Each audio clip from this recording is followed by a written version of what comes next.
జిల్లా వైఎస్ఆర్ నగర్ కు చెందిన చిన్నారి మిస్సింగ్ కేసు సుఖాంతమైంది. పాప నిన్న సాయంత్రం ఆడుకుంటూ ఇంటి నుంచి బయటకు వెళ్లింది. పాప కోసం తల్లిదండ్రులు ఊరంతా వెతికారు.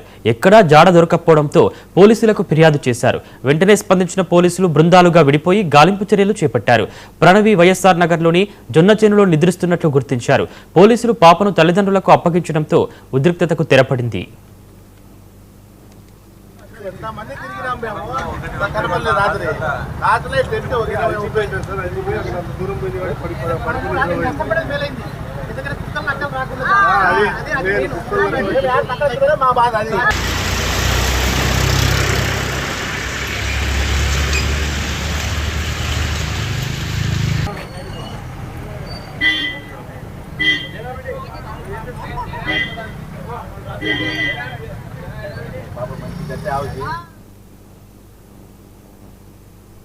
కాకినాడ జిల్లా కిర్లం